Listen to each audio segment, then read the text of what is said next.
Il y a quelque chose en toi que le monde n'a jamais su nommer.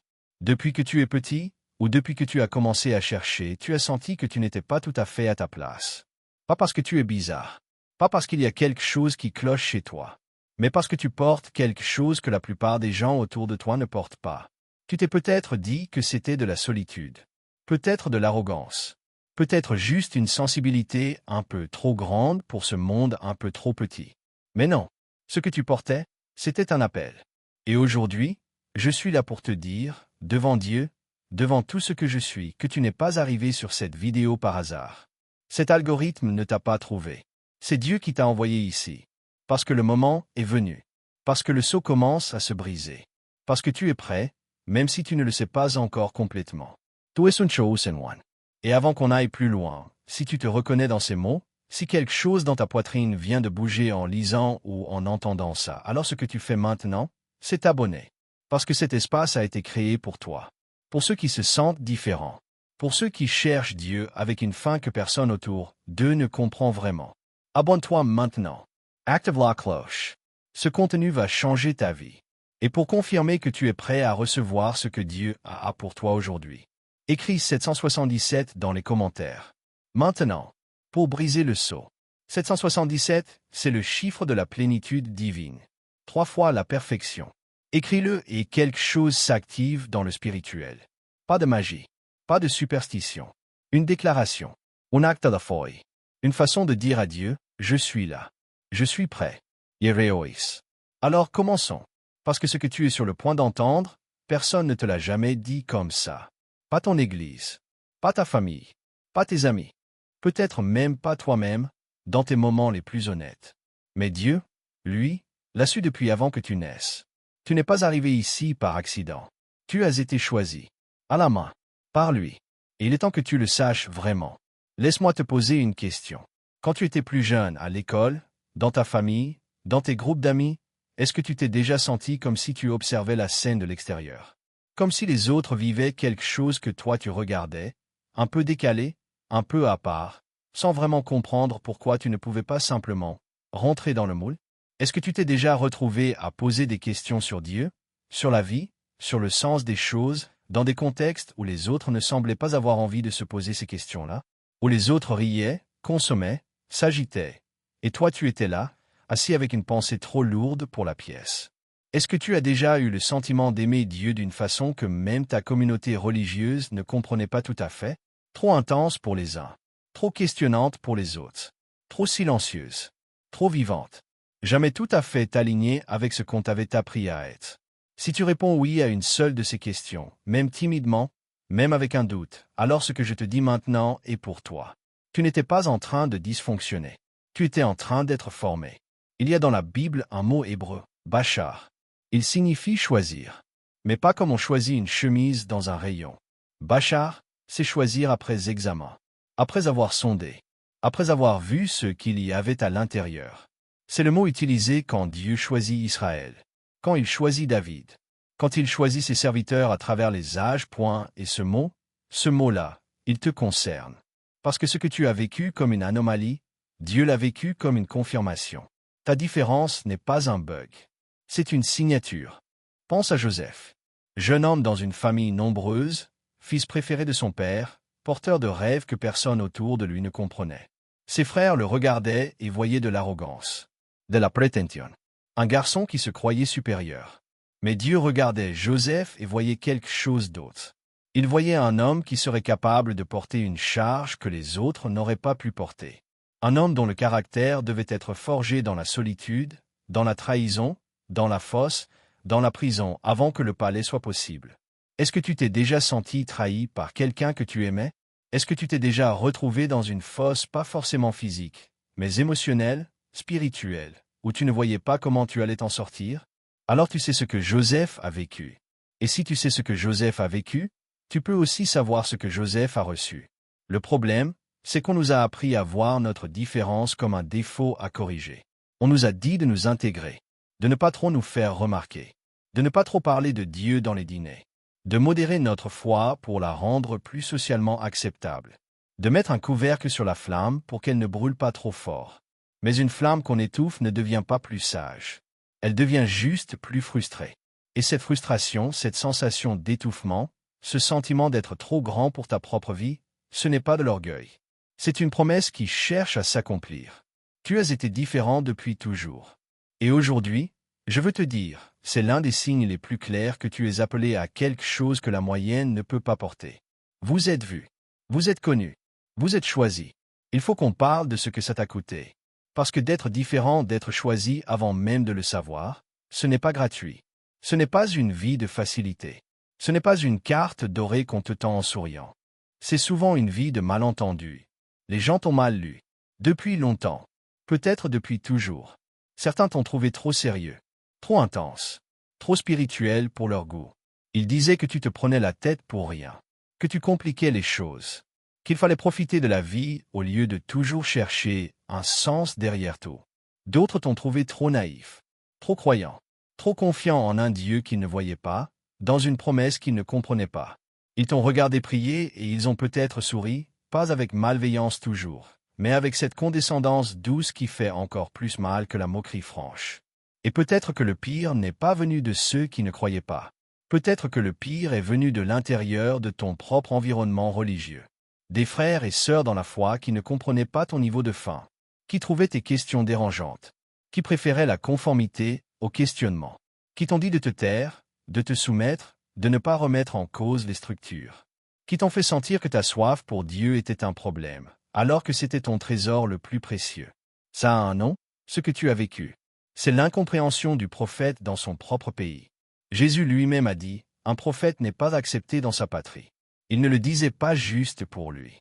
Il le disait pour tous ceux qui, après lui, allaient porter quelque chose de vrai dans un monde qui n'était pas encore prêt à le recevoir. Et il y a quelque chose que personne ne te dit sur cette solitude-là, sur cette solitude du chosen one avant qu'il sache qu'il est choisi. C'est qu'elle n'est pas un accident. Elle est une école. La solitude forge ce que la popularité ne peut pas former. Quand tu n'as personne pour valider ce que tu vis, tu apprends à chercher cette validation ailleurs. Et si tu es honnête, si tu es vraiment honnête avec toi-même, tu sais que c'est dans ces moments-là, dans ces nuits-là, dans ces silences que personne ne remplissait, que tu t'es le plus rapproché de Dieu. Pas à l'église, parfois. Pas dans les réunions de prière collective. Mais dans ta chambre. Dans ta voiture. Dans ces instants où tu n'avais plus personne d'autre à qui parler et où tu t'es tourné vers quelque chose de plus grand que toi. Ce n'est pas une coïncidence. C'est une pédagogie divine. Dieu retire les béquilles humaines pour t'apprendre à marcher dans sa force. Mais voilà ce qui est aussi vrai. Et il faut le dire parce que c'est réel, parce que tu le sais, parce que tu l'as vécu. Parfois, cette solitude est devenue trop lourde. Parfois, tu as failli lâcher. Failli rentrer dans le rang. Failli arrêter de poser des questions et juste faire comme tout le monde. Vivre à la surface, consommer, s'agiter, ne plus chercher. Et quelque chose en toi, quelque chose que tu ne pouvais pas éteindre même quand tu voulais, te ramener toujours vers lui, vers la profondeur, vers la prière, vers cette conviction que tu étais fait pour plus. Ce quelque chose, cet appel que tu ne pouvais pas ignorer même quand ça t'épuisait, c'est la marque de Dieu sur ta vie. Le monde t'a mal lu, mais Dieu, lui, t'a lu parfaitement. Il connaît chaque ligne de ton histoire, chaque trahison, chaque nuit blanche, chaque prière sans réponse apparente, chaque moment où tu as failli partir et où tu es resté. Il a tout vu, et il a tout utilisé. Il y a un moment dans la vie de chaque personne choisie. Un moment précis, pas toujours spectaculaire, pas toujours accompagné d'un bruit de tonnerre ou d'une vision lumineuse, mais un moment où quelque chose se déplace, où l'ordre interne change, où tu sais, sans pouvoir l'expliquer rationnellement, que quelque chose vient de se passer. Pour certains, c'est une phrase entendue dans un sermon qui n'était pas censé te toucher. Pour d'autres, c'est un verset tombé devant tes yeux au moment exact où tu avais besoin de lui. Pour d'autres encore, c'est un rêve. Une rencontre. Un silence qui parlait plus fort que tous les bruits autour. Pour toi, et je te dis cela avec une certitude que je ne peux pas tout à fait t'expliquer non plus, pour toi, ce moment, c'est peut-être maintenant. Ou c'est peut-être ce qui t'a amené à cliquer sur cette vidéo. Quelque chose t'a poussé ici. Une impulsion. Un besoin. Une faim que tu ne savais pas tout à fait nommer. Ce n'est pas l'algorithme. C'est lui. Et je veux qu'on prenne un moment maintenant, ici, ensemble pour nommer ce qui se passe. Parce qu'il y a des sauts dans ta vie. Des sauts posés par l'ennemi, par la peur, par les blessures, par les paroles des autres, par tes propres doutes. Des sauts qui t'ont empêché de marcher pleinement dans ce que tu es. Des sauts qui t'ont dit, tu n'es pas assez. Tu n'es pas prêt. Qui es-tu pour être choisi? Ces sauts aujourd'hui commencent à se briser. Pas parce que je le dis. Parce que tu es là. Parce que tu as dit oui à ce moment. Parce que quelque chose dans ton esprit a répondu à l'appel de cette vidéo. Et maintenant même, je veux que tu fasses quelque chose. Tape « Je reçois » dans les commentaires. Pas pour moi. Pas pour les statistiques. Mais pour toi. Pour poser un acte de foi. Pour dire à Dieu, je suis là. Je suis présent. Je ne regarde plus de loin. Je reçois ce que tu as pour moi.j reçois. C'est peut-être les deux mots les plus puissants que tu puisses dire à Dieu en ce moment. Parce que beaucoup prient. Beaucoup demandent. Mais peu savent recevoir. Peu savent s'arrêter dans le silence et laisser Dieu remplir ce qu'ils ont vidé. La personne choisie apprend à recevoir. Elle apprend que l'humilité n'est pas de se rétrécir. L'humilité, c'est de dire « Je ne suis rien sans toi, et avec toi, je suis tout ce que tu veux que je sois ». Le déclic, le vrai, ce n'est pas de savoir que tu es choisi. Le déclic, c'est d'accepter que tu es choisi. C'est de sortir du mode spectateur et d'entrer dans le mode héritier. C'est de regarder ta vie avec tout ce qu'elle contient, le beau et le cassé, les victoires et les cicatrices. Et de dire, tout ça avait un sens. Tout ça m'a préparé. Tout ça m'a amené ici. Et maintenant, je vais te montrer comment le voir. Parce que les signes étaient là depuis le début. Il y a 7 signes que quelqu'un est élu de Dieu. 7 marques, pas des prophéties vagues, pas des généralités confortables, mais cette réalité précise que tu peux vérifier dans ta propre vie. Et je veux qu'en m'écoutant, tu coches mentalement chaque case. Pas pour te vanter, mais pour te souvenir. Pour ancrer dans ton cœur ce que Dieu a déjà fait, ce qu'il a déjà signé, ce qu'il a déjà certifié dans ta vie. Premier signe. Tu as survécu à ce qui était censé te détruire. Il y a dans ton histoire un moment, ou plusieurs moments, où tu n'aurais pas dû t'en sortir. Une épreuve trop lourde, une situation trop complexe, une dépression, une trahison, une perte, un échec si retentissant qu'il aurait pu effacer ta confiance à jamais. Et pourtant, tu es là. Pas indemne peut-être, mais là, d'abord, en train de regarder cette vidéo, en train de chercher encore. Ce n'est pas de la chance. C'est une protection divine sur une vie qui a une mission. Deuxième signe, tu as une faim spirituelle que rien de terrestre ne peut rassasier. Tu es assez. Les relations, les succès, l'argent, les divertissements, la reconnaissance. Et à chaque fois, au bout d'un moment, quelque chose en toi disait encore, ce n'est pas ça. Il manque quelque chose. Cette insatisfaction chronique vis-à-vis des choses du monde, ce n'est pas une malédiction. C'est la trace d'une soif qui a été créée pour une eau que le monde ne peut pas donner. Troisième signe, tu rêves d'une façon particulière. Tes rêves ont du poids. Ils t'enseignent quelque chose. Ils te montrent des choses avant qu'elles arrivent, ou ils te parlent de choses que tu n'aurais pas pu savoir autrement. Cela ne veut pas dire que chaque rêve est prophétique. Mais si tu es honnête, il y a dans ton registre de rêves des images, des scènes, des paroles qui ne ressemblaient pas à du bruit ordinaire.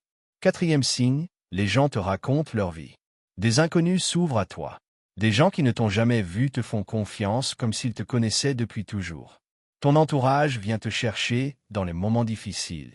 Pas parce que tu as des solutions toutes faites, mais parce que quelque chose en toi inspire la sécurité, la vérité, la présence.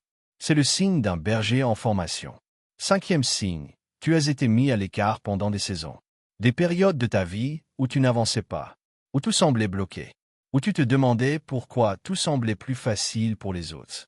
Ces saisons de désert, et je dis désert parce que c'est le mot biblique exact, ne sont pas des punitions. Ce sont des classes. Moïse a passé 40 ans dans le désert avant de conduire son peuple. Paul a passé des années en retrait après sa conversion avant de commencer son ministère. Le désert est l'école des élus. Sixième signe, tu attires les oppositions sans les avoir cherchées. L'ennemi ne déploie pas de ressources contre ce qui ne le menace pas. Si tu as remarqué que certaines résistances dans ta vie semblaient disproportionnées par rapport à ce que tu faisais, si les obstacles semblaient trop systématiques, trop bien coordonnés pour être de la malchance, c'est peut-être parce que quelqu'un sait ce que tu es avant même que tu le saches. Septième signe, tu lis ou tu regardes cette vidéo. Je ne le dis pas pour faire du chiffre. Je le dis parce que c'est vrai. Les personnes qui cherchent Dieu avec cette intensité, qui cliquent sur des contenus comme celui-ci, qui prennent du temps pour approfondir, qui ne se contentent pas de la surface, ce ne sont pas des gens ordinaires dans leur rapport avec le divin. Ce sont des gens qui ont été attirés. Maintenant, je veux que tu fasses quelque chose de courageux. Écris « Je suis prêt » dans les commentaires. Pas peut-être. Pas j'essaie. Je suis prêt.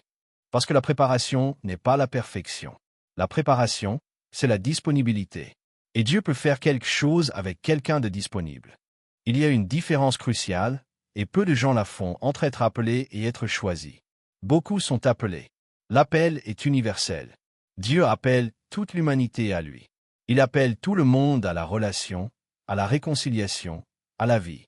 L'appel, c'est une invitation ouverte. Mais le choix, le bachar, c'est autre chose. Le choix, c'est quand Dieu prend quelqu'un, le met à part, et lui dit « Je t'ai regardé. Je t'ai examiné. Et pour ce que j'ai vu en toi, pas en surface, mais en profondeur, tu es celui que je veux pour cette tâche précise, dans cette saison précise, avec ce peuple précis. » Ce n'est pas un honneur qui dispense d'efforts. C'est une responsabilité qui exige tout. Alors voilà la question que tu dois te poser, et je veux que tu la prennes vraiment au sérieux, pas comme une pensée de passage, mais comme une méditation. Pourquoi as-tu été choisi, toi, spécifiquement? Pas pourquoi tu voudrais être choisi. Pas pourquoi les autres voudraient que tu sois choisi. Mais pourquoi Dieu, qui te connaît depuis avant ta naissance, qui a compté tes cheveux et tes larmes, qui a vu ta trajectoire complète avant même que tu fasses ton premier pas, t'a désigné? La réponse est souvent cachée dans 3 endroits. Premier endroit, tes blessures les plus profondes. Ce qui t'a le plus brisé est souvent la clé de ce à quoi tu es appelé à apporter la guérison. Le thérapeute qui a traversé le trauma. Le leader qui a connu la pauvreté. Le prophète qui a vécu le rejet. Tes blessures ne sont pas des disqualifications. Ce sont des certifications d'empathie. Dieu n'envoie pas en mission quelqu'un qui n'a jamais connu la réalité de ceux qu'il va servir. Deuxième endroit, tes colères saintes. Il y a des choses qui t'indignent d'une façon disproportionnée. Pas la colère de l'ego, pas la frustration personnelle, mais cette indignation profonde, presque physique, quand tu vois l'injustice, quand tu entends le mensonge, quand tu observes des gens se noyer dans des vies trop petites pour eux. Cette colère-là, cette sainte indignation, elle te montre ce que ton cœur a été câblé pour corriger. Troisième endroit, tes joies les plus pures. Qu'est-ce qui te fait perdre la notion du temps? Qu'est-ce que tu ferais sans être payé? Quel service rendu à quelqu'un t'a laissé avec ce sentiment rare, ce sentiment de plénitude, de justesse, de c'est pour ça que je suis là? Ces joies-là ne sont pas des distractions. Ce sont des pointeurs. Des flèches divines qui indiquent la direction de ta vocation. Ta mission n'est pas quelque chose que tu construis. C'est quelque chose que tu découvres, que tu acceptes, que tu honores. Et voilà ce que l'ennemi ne veut pas que tu saches. Ta mission n'a pas besoin d'être grandiose pour être puissante. Elle n'a pas besoin d'être visible pour être réelle. Il n'y a pas de petite mission dans le royaume de Dieu. Chaque mission est exactement à la mesure de l'impact que Dieu a planifié à travers toi. Mais il y a une condition. Il faut dire oui. Il faut arrêter d'attendre d'être parfait, d'attendre le bon moment, d'attendre que toutes les pièces soient en place. Parce que dans le royaume de Dieu, la clarté vient souvent après l'obéissance, pas avant. Tu marches dans le brouillard. Et le brouillard se lève sous tes pieds. Pas devant toi. Sous toi. Quand tu avances, il faut qu'on parle de l'ennemi. Pas l'ennemi extérieur, les gens qui ne te comprennent pas, les circonstances difficiles, les portes fermées. Non. L'ennemi intérieur. Celui que tu connais mieux que quiconque. Celui qui connaît exactement quoi te dire pour que tu restes immobile. Celui qui a appris au fil des années exactement quelle peur, quel doute, quelle comparaison utiliser pour t'empêcher d'avancer. Il a plusieurs visages. Le premier s'appelle le doute identitaire. C'est la voix qui dit « Qui es-tu pour te croire choisi ?» Regarde ta vie. Regarde tes erreurs. Regarde ce que tu as fait, ce que tu n'as pas fait, ce que tu aurais dû faire autrement. Cette voix connaît ton dossier par cœur. Elle n'a pas besoin d'inventer quoi que ce soit. Elle utilise du vrai. Des vrais échecs. Des vrais erreurs. De vraies zones d'ombre. Et elle les retourne contre toi pour te faire croire que Dieu ne peut pas travailler avec quelqu'un comme toi. Mais voilà ce que cette voix ne te dit pas. David a tué un homme pour prendre sa femme. Moïse a tué un homme dans la colère. Pierre a renié Jésus 3 fois, dans la même nuit, après avoir juré qu'il mourrait plutôt que de le faire. Paul a persécuté et tué des chrétiens avant d'en devenir le plus grand apôtre. Dieu ne cherche pas des gens sans histoire. Il cherche des gens qui lui donnent leur histoire. Le deuxième ennemi intérieur s'appelle le syndrome de l'imposteur spirituel. Tu fais de la comparaison. Tu regardes d'autres personnes dans la foi, plus éloquentes, plus visibles, qui semblent avoir une relation avec Dieu plus fluide, plus évidente, plus spectaculaire, et tu te demandes si ta propre expérience compte vraiment. Si ta prière sobre compte autant qu'une prière flamboyante. Si ton chemin discret a autant de valeur qu'un témoignage qui remplirait une salle. La réponse est oui. Dieu n'a pas de système de notation basé sur la performance extérieure. Il regarde le cœur. Et un cœur humble, sincère, qui cherche dans l'obscurité sans garantie de réponse immédiate, ce cœur-là est plus précieux à ses yeux que 1000 performances impressionnantes. Le troisième ennemi intérieur s'appelle la peur du coup. Parce que tu sais, quelque part, tu le sais déjà que dire oui à ta mission va changer des choses. Peut-être que ça va décevoir des gens. Peut-être que ça va remettre en question des choix que tu as faits. Peut-être que ça va exiger de toi des niveaux de discipline, de sacrifice, d'exposition que tu n'es pas sûr de vouloir. Et cette peur-là est légitime. Je ne vais pas te dire que ça ne coûte rien. Ça coûte. La marche dans l'élection coûte quelque chose. Mais voici ce que j'ai appris, et ce que des milliers de témoins à travers les âges confirment. Ce que tu reçois en disant oui est toujours, infiniment plus grand que ce que tu crois perdre. Maintenant, je veux que tu fasses quelque chose de puissant. Écris « Je brise les chaînes » dans les commentaires. Ces 3 mots, c'est une déclaration prophétique contre tout ce qui te retient. C'est dit à voix haute, dans le spirituel comme dans le physique. Les chaînes du doute, de la peur et de la comparaison n'ont plus d'autorité sur moi. Je marche dans ce pourquoi j'ai été choisi. Écris-le. Maintenant, la connaissance sans action reste de la philosophie. Et je ne suis pas là pour te donner de la philosophie. Je suis là pour t'équiper. Alors voici concrètement, pratiquement, spirituellement, les 7 étapes pour commencer à marcher dans ton élection. Pas demain. Pas quand tu seras prêt. Maintenant. Étape 1. Instaure une heure de présence quotidienne. Pas une prière de 3 minutes en courant. 1 heure. Ou si 1 heure est impossible pour commencer, 30 minutes. Mais un temps dédié, sacré, protégé. Où tu ne fais rien d'autre que être là, devant Dieu, sans agenda, sans liste de requêtes. Juste présence. Les grandes figures de l'élection divine avaient toute une discipline de présence. Pas parce qu'elles étaient obligées. Parce qu'elles avaient compris que la présence est le carburant. Sans elle, tu marches dans ta propre force et ta propre force s'épuise. Étape 2. Apprends à entendre sa voix. La plupart des chrétiens prient beaucoup et écoutent peu. Ils remplissent l'espace de leur prière avec leurs mots, leurs désirs, leurs peurs, et ils repartent sans avoir laissé de place à la réponse. Apprends le silence actif. Apprends à poser ta question et à rester dans l'attente. Apprends à noter ce qui te vient. Pas tout, mais ce qui revient, ce qui insiste, ce qui a cette texture différente que ceux qui ont l'habitude d'écouter reconnaissent. Étape 3. Nettoie ton registre de paroles. Nous sommes des êtres de langage. Et les paroles que tu dis sur toi-même, à voix haute ou dans ta tête, ont un pouvoir réel. Si tu te dis tous les jours que tu n'es pas assez, que c'est trop difficile, que tu ne vas pas y arriver, tu construis une réalité avec ces mots. Commence à parler de toi comme Dieu parle de toi. Je suis choisi. Je suis aimé. Je suis équipé pour la tâche qui est devant moi. Ce n'est pas de la pensée positive superficielle. C'est aligner ta langue avec la vérité divine. Étape 4. Trouve une communauté qui comprend ta faim. L'élection ne se vit pas dans l'isolement.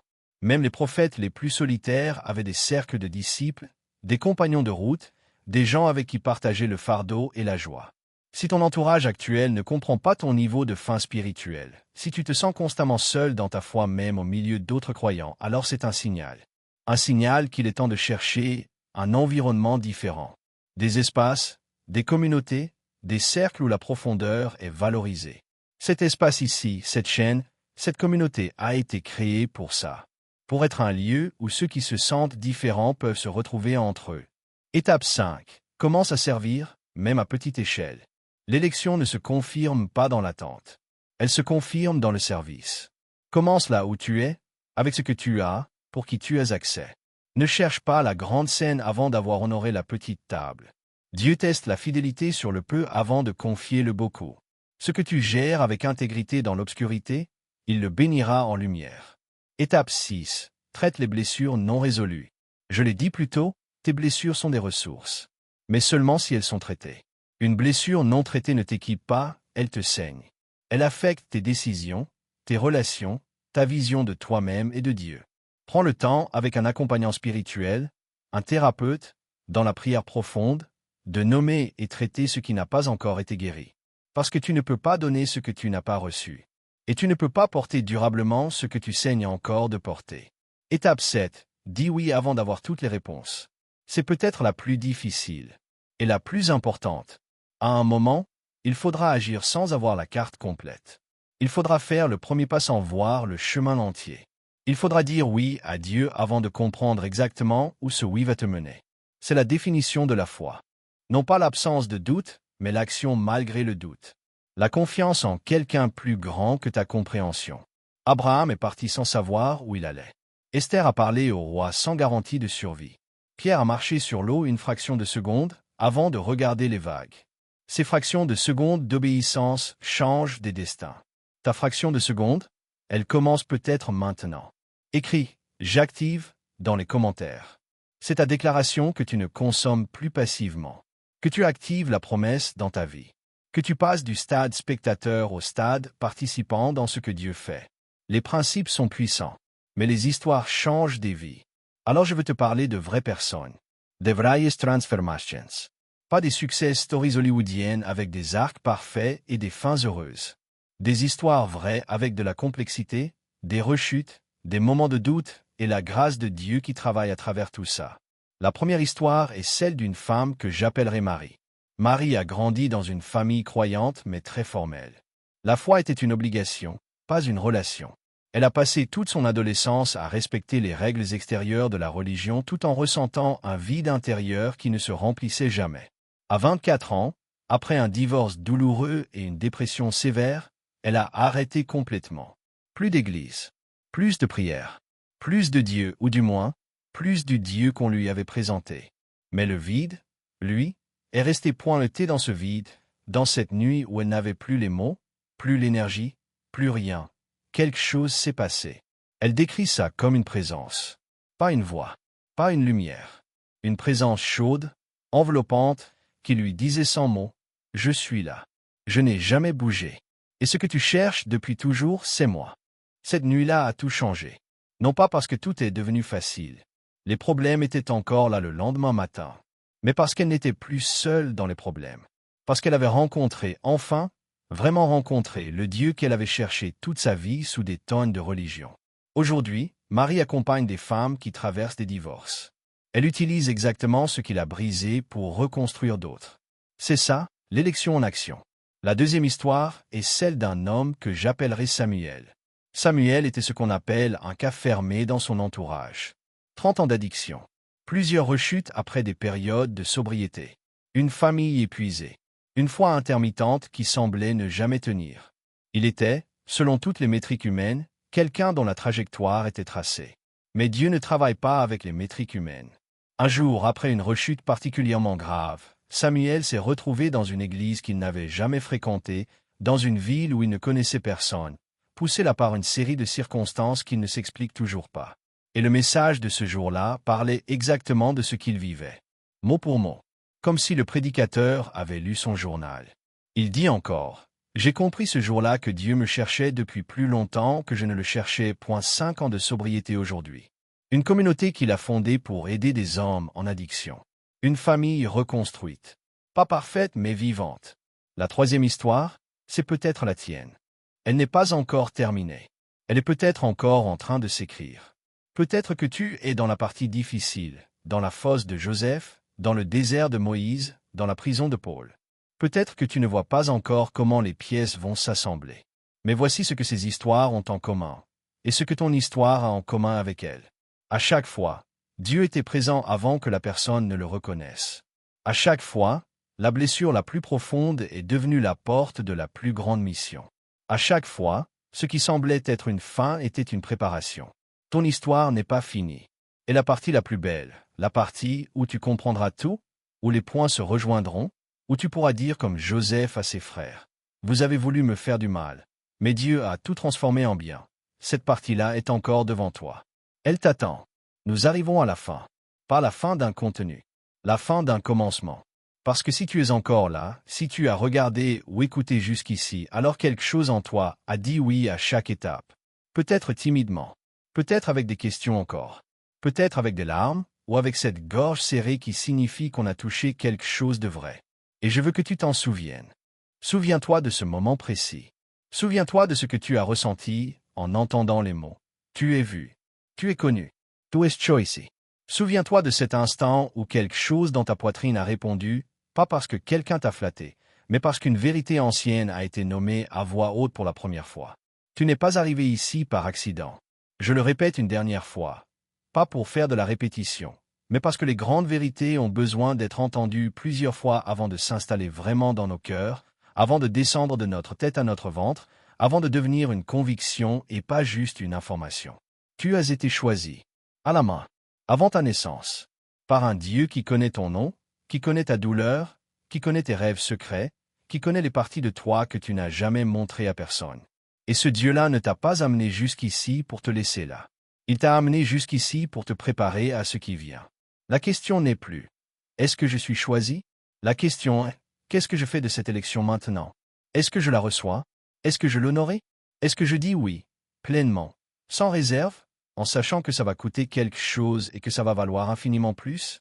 Je veux qu'on ferme cette vidéo par un acte spirituel collectif. Quelque chose de simple. Quelque chose de puissant. Je veux que tu fermes les yeux, juste une seconde, et que tu dises ces mots dans ton cœur, ou à voix haute si tu peux. Dieu, je suis là. Je ne sais pas tout ce que tu as pour moi. Je n'ai pas toutes les réponses. Mais je te dis oui. Je reçois ce que tu as préparé. Je marche dans ce pourquoi tu m'as choisi. Guide mes pas, et je te fais confiance pour le reste. Si tu as prié ça, vraiment, pas juste réciter les mots, quelque chose vient de changer. Pas dans tes circonstances immédiatement, mais dans ton alignement, dans ta direction, dans ce lieu intérieur où les décisions vraiment importantes de nos vies se prennent. Maintenant, voici ce que je te demande. Tape Chosan dans les commentaires. Pas juste pour les statistiques, pour te l'ancrer à toi-même. Pour que la prochaine fois que le doute revient, parce qu'il reviendra, tu puisses faire défiler tes propres commentaires et voir de ta propre main. Chosan. Je l'ai dit. Je le crois. Je l'assume. Et si cette vidéo a touché quelque chose en toi, si une seule phrase a fait bouger quelque chose dans ta poitrine, alors partage-la. Partage-la avec quelqu'un qui se sent différent, incompris, à part. Quelqu'un qui cherche Dieu avec une faim que son entourage ne comprend pas. Parce que peut-être que cette vidéo était pour toi, et peut-être qu'en la partageant, elle sera pour quelqu'un d'autre. Abonne-toi si ce n'est pas encore fait. Active la cloche. Parce que ce que nous construisons ici ensemble, c'est un espace pour ceux qui sont choisis mais qui ne l'ont pas encore pleinement accepté. Un espace de profondeur, de vérité, de grâce. Tu es à ta place ici. Tu as toujours été à ta place ici. Vous êtes vu. Vous êtes connu. Vous êtes choisi. À très vite.